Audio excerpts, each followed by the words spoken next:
leitura, ouvimos a segunda parte, que na verdade é o terceiro capítulo do livro do profeta Jonas. E nós conhecemos a história de Jonas, e quando falamos de Jonas, imediatamente na nossa cabeça já vem a história de Jonas na barriga da baleia, que na Bíblia diz o grande peixe.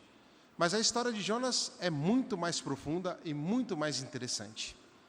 Profunda porque no texto de hoje vai nos dizer que Jonas ouviu a voz de Deus pela segunda vez.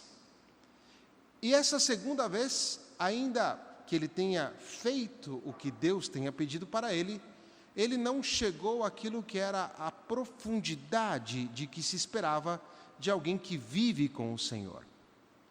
Na primeira vez que ele ouviu a voz, ele tomou uma decisão. Ele pegou um bilhete, uma passagem de navio, em direção a Tarsis, porque ele queria fugir da palavra de Deus. Ele queria fugir daquilo que Deus tinha pedido para ele. Deixa eu só fazer uma pergunta. Vocês estão com frio, é? Não, se tiver frio, me avisa, porque está no 22 graus, que é a mesma temperatura que está lá fora.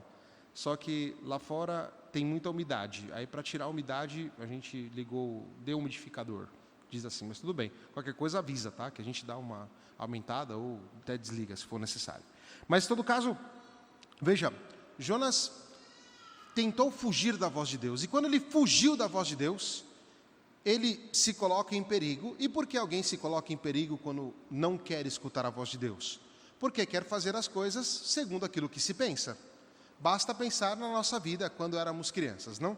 Quando nosso papai e a nossa mamãe nos pedíamos para fazer algo e nós fazíamos algo diferente daquilo que eles nos pediam, em geral dava muito errado.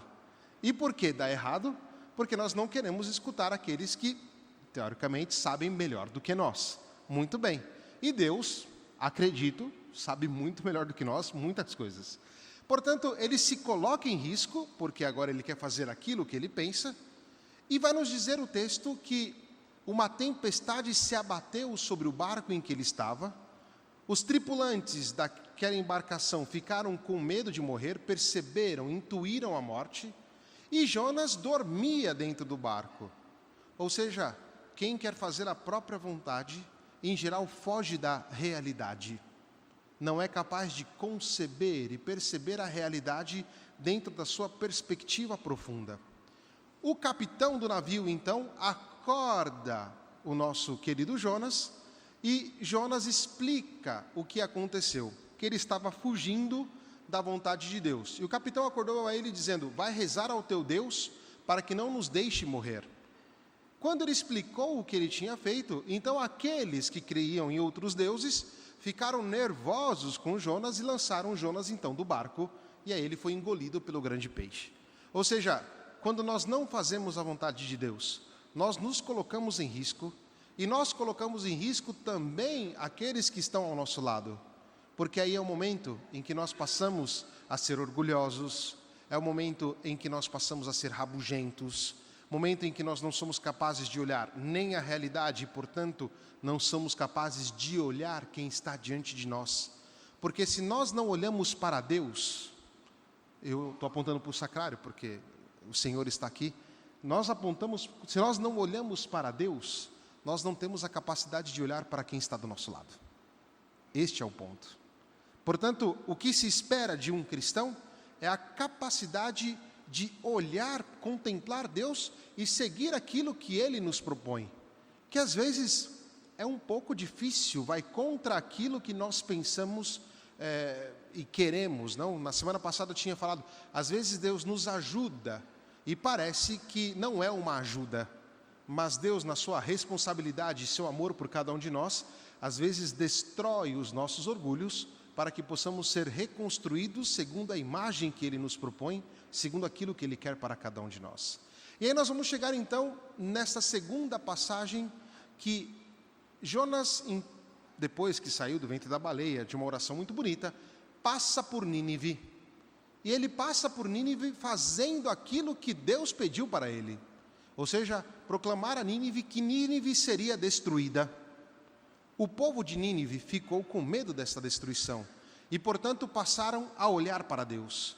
passaram a se vestir de saco, fazer penitência, passaram a jogar cinzas no próprio corpo para poder aplacar a ira de Deus contra eles. E o que era a cidade de Nínive? Nínive seria uma espécie de Las Vegas de hoje. Era uma cidade muito suntuosa, muito grande, muito bonita, em que se adorava a deusa Nina. E a deusa Nina era a deusa da prostituição, da luxúria. Uma deusa que tinha ritos muito complexos. Agora você imagina o profeta que vai naquela situação anunciar que ela seria destruída. O povo de Nínive se converte quando nós fazemos aquilo que Deus nos propõe, mesmo diante de situações que parecem ser muito maiores do que aquilo que Deus nos pede ou que nós pensamos. Deus age e Deus dá sempre algo novo. Todos nós já passamos por essa experiência, quando nós tínhamos medo talvez de dizer a verdade.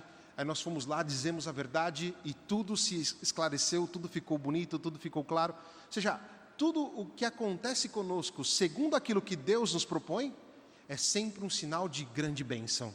É sempre a graça de algo novo, de uma grande conversão. E o que vai acontecer com o profeta Jonas? Mesmo ele fazendo a vontade de Deus, ele não tinha se convertido, porque ele ficou triste com Deus, dizendo: mas eu falei que Nínive seria destruída e você não vai destruir Deus. Ou seja, ele fez a vontade de Deus no sentido comportamental, mas a mentalidade dele continuou ainda antiga, porque ele ficou no alto de uma colina esperando a destruição de Nínive e Deus não destruiu Nínive. Então ele teve que ter uma mudança de mentalidade, que no grego nós vamos dizer a metanoia, ou seja, que é uma conversão profunda. Ou seja, o que eu quero dizer com isso aqui? Que não basta simplesmente fazer a vontade de Deus. Teoricamente, isto é muito fácil. Mas a conversão exige fazer a vontade de Deus dentro de uma, vou usar uma palavra, pode parecer estranha, tá? Dentro de uma sintonia com Deus. Ou seja, que o nosso modo de pensar seja também convertido, que os nossos sentimentos sejam convertidos, que os nossos sentidos sejam convertidos.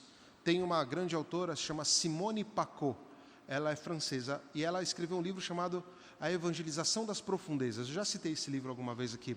Apesar dela ser protestante, é muito interessante o percurso que ela faz sobre o fato que nós cristãos muitas vezes temos uma conversão muito superficial, somente comportamental. Tem que fazer assim, tem que ser assim, e esquecemos que aquilo que o Evangelho nos propõe é algo para toda a nossa vida.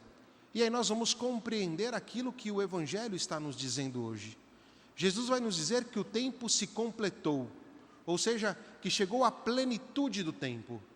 Agora, se o tempo chegou na plenitude, nós somos convidados a caminhar dentro deste tempo novo. E qual que é o tempo novo? O tempo novo é o tempo do Evangelho. Se nós nos dissociamos disso, as coisas parecem andar fora do compasso. Podemos pegar aqui um exemplo da música. Pode perguntar, inclusive, para o Beto, o Beto, nosso músico aqui. Se alguém começa a cantar fora do tempo, ou se alguém começa a tocar um instrumento e o outro toca fora do tempo, aquilo que deveria ser música se torna barulho. Porque o tempo ele é muito importante, muito preciso dentro da música. Esse exemplo também é na nossa vida espiritual. Ou seja, se vivemos a plenitude do tempo, ou seja, vivemos segundo aquilo que o Evangelho nos propõe, nós entramos dentro de uma dinâmica de crescimento e de harmonia, de uma vida grande, de algo que não está fora do compasso, como era Jonas, que naquele momento preferiu comprar uma passagem para Tarsis e não viver aquilo que Deus estava pedindo para ele. Mas não basta somente viver aquilo que Deus nos pede, é necessário uma conversão profunda, é necessário ter uma nova mentalidade, por assim dizer. Uma mentalidade que passa dentro desta sintonia. E para ver esta sintonia, necessita ter relação. Numa orquestra ou numa banda, se os músicos não se relacionam, a música não sai. Na nossa vida, se não nos relacionamos com Deus, com Cristo, a nossa vida não vai ser legal. Ela vai ser sempre uma vida meio perdida, meio tortinha, meio desconcertada, meio sem sentido, meio sem saber onde, é sempre um meio, dentro de uma superficialidade. Agora, qual que é a receita, não, a receita, palavra muito feia, mas assim, qual que é o caminho de saída para viver a profundidade? É aquilo que Jesus Cristo nos propõe no Evangelho de hoje, é o chamado. Ele nos chama. E Ele nos chama a partir daquilo que somos nós, a partir daquilo que você é, daquilo que eu sou. É óbvio que Ele não nos quer no pecado. Ele quer que nós saiamos do pecado e passamos a viver a harmonia dEle, a vida com Ele. Ele nos dá a possibilidade de segui-lo, segui-me. E deixando as redes, eles passaram a seguir o Senhor. Deixando de lado, não deixando de lado, ou seja, naquela situação em que eles se encontravam, o Senhor os chama e vai dizer, farei de vós pescadores de homens. Ou seja, aproveitarei aquilo que vocês sabem fazer, aquilo que vocês são. Dos 12, 6 discípulos eram pescadores, pelo menos. E portanto, veja, Jesus chama eles naquela situação ali. Jesus nos chama também na situação em que nós nos encontramos.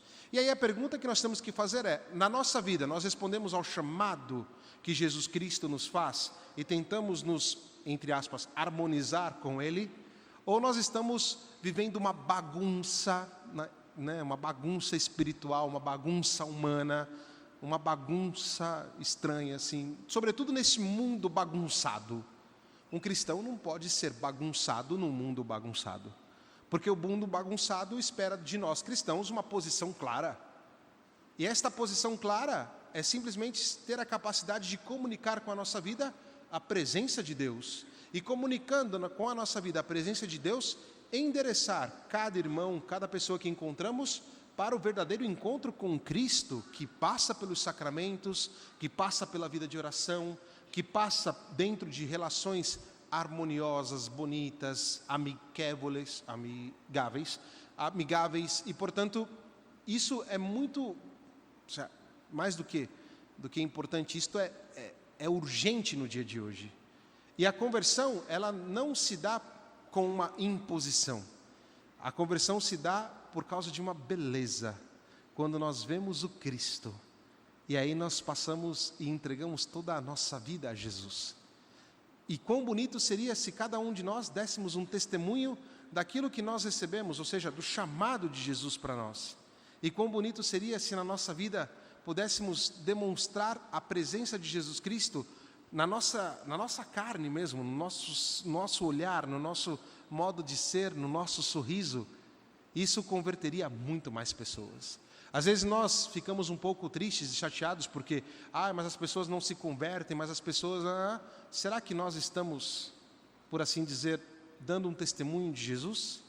Será que os nossos pensamentos são pensamentos de Jesus?